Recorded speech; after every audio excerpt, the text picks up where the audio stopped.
Every plane in the air right now lands and never takes off again. Every hospital generator has 72 hours of fuel left. Every food shipment currently moving stops within a week. The clothes you're wearing, the chair you're sitting on, the screen you're watching this on, all made from oil.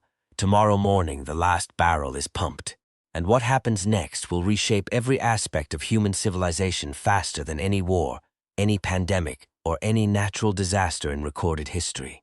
To understand what happens when oil runs out, you first need to understand how completely oil runs everything. Most people think of oil as fuel, something that goes in cars and planes. That is the smallest part of the story. Oil is the raw material for 6,000 everyday products. Plastics, synthetic fabrics, fertilizers, pharmaceuticals, cosmetics, paint, rubber, detergents, medical equipment, all derived from petroleum. The modern world is not powered by oil. It is built from oil. Removing it doesn't just stop the engines, it dissolves the materials. Hour 1. The immediate impact is aviation. Commercial aircraft require jet fuel derived from petroleum. The moment oil supply hits zero, jet fuel production stops. Aircraft already in the air have enough fuel to complete their current flights. Approximately 10,000 commercial flights are airborne at any given moment globally. They all land normally. They do not take off again. Every airport on Earth goes from a transportation hub to a parking lot within 24 hours.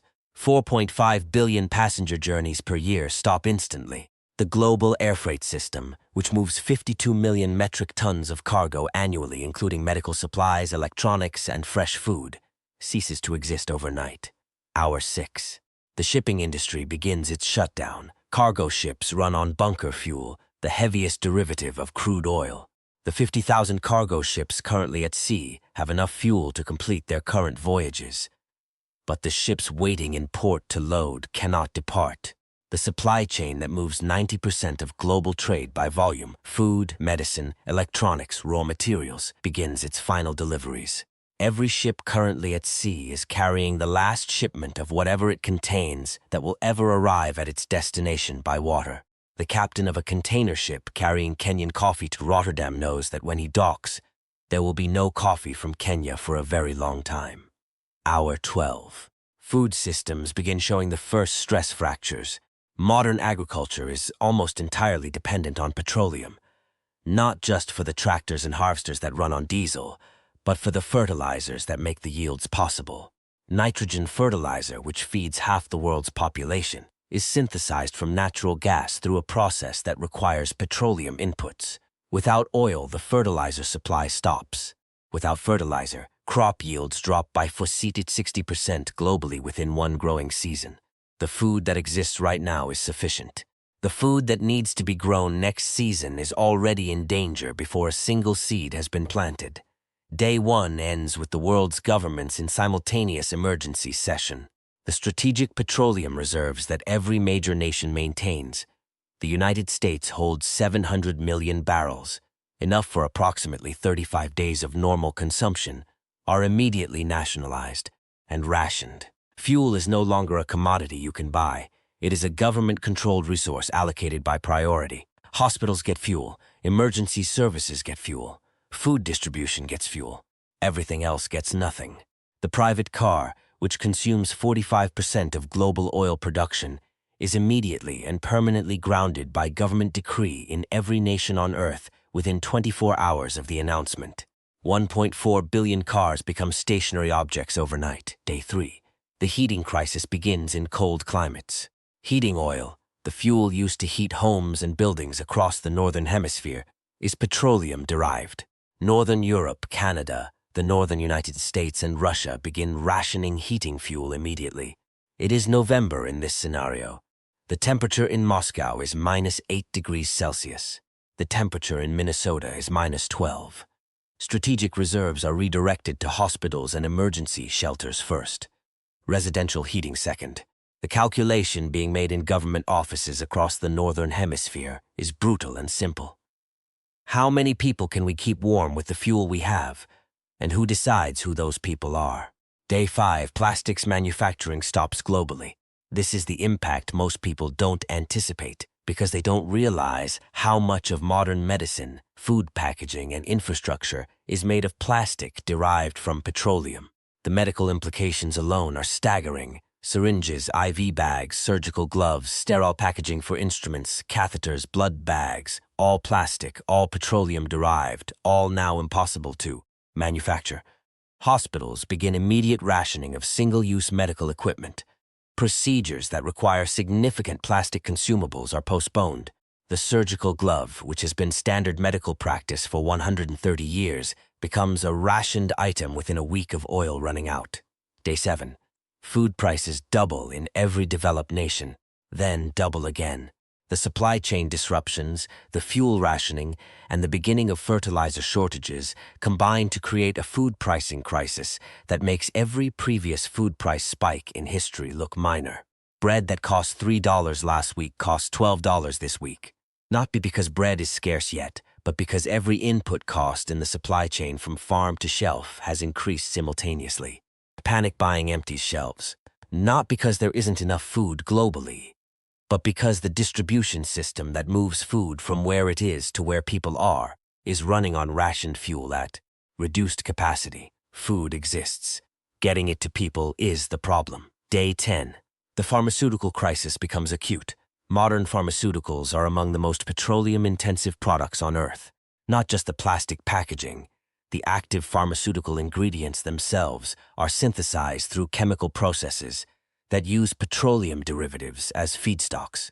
Aspirin, antibiotics, antivirals, insulin analogs, blood pressure medications, psychiatric medications, the synthesis of all of them depends directly or indirectly on petroleum chemistry.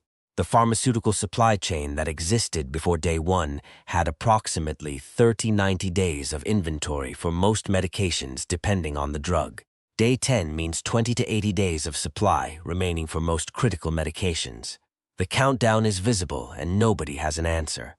Day 14.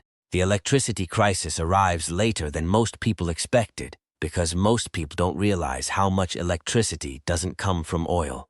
Coal, natural gas, nuclear, hydro, wind, and solar generate most of the world's electricity. Oil accounts for only about 3% of global electricity generation. The lights stay on. The internet stays on. Most of the digital infrastructure survives.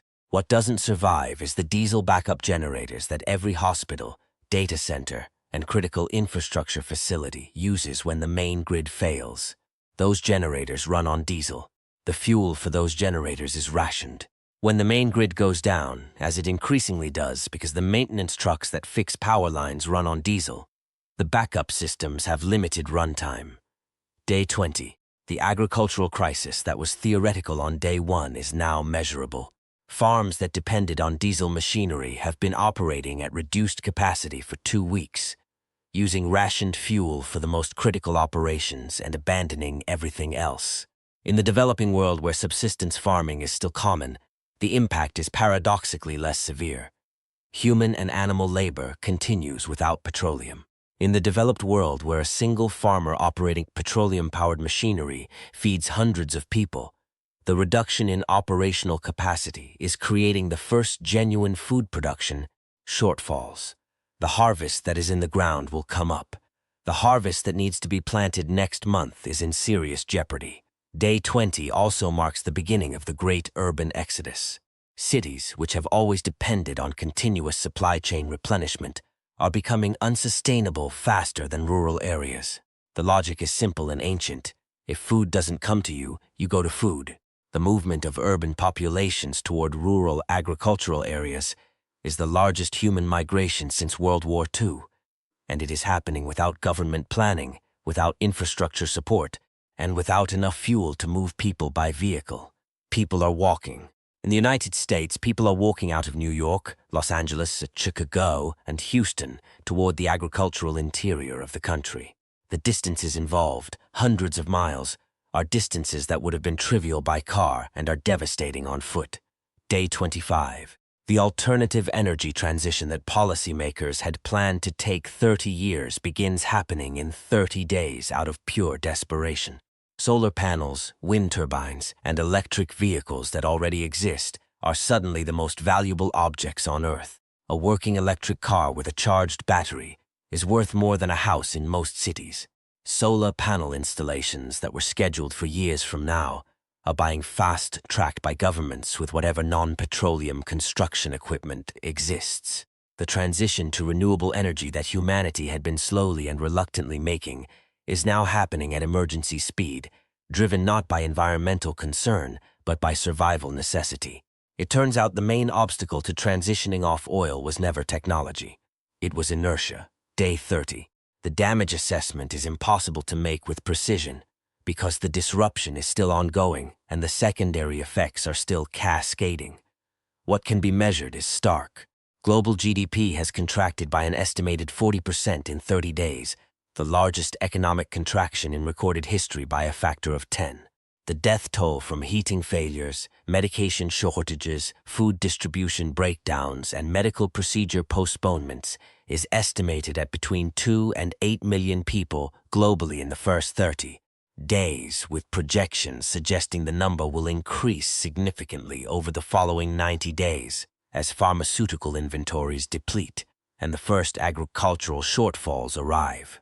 The civilization that existed on day 0 still exists on day 30. It is operating at approximately 30% of its previous capacity and declining. The uncomfortable truth at the end of 30 days without oil is not that civilization collapsed. It is that civilization revealed exactly what it was built on and exactly how little redundancy it had built into that foundation. Every system that failed, aviation, shipping, agriculture, medicine, heating, food distribution, failed because it was optimized for efficiency rather than resilience. Efficiency and resilience are opposites. An efficient system uses exactly what it needs with no waste and no backup. A resilient system wastes resources on redundancy specifically so it can survive disruption. The modern world chose efficiency for 150 years because efficiency is profitable and resilience is expensive. Day 30 is the bill arriving for 150 years of choices. The world that comes after oil will be slower, more local, more labor-intensive, and arguably more human than the world that existed before. Whether it is better is the question every generation that comes after will spend their entire lives answering. Subscribe, because the next scenario is already running.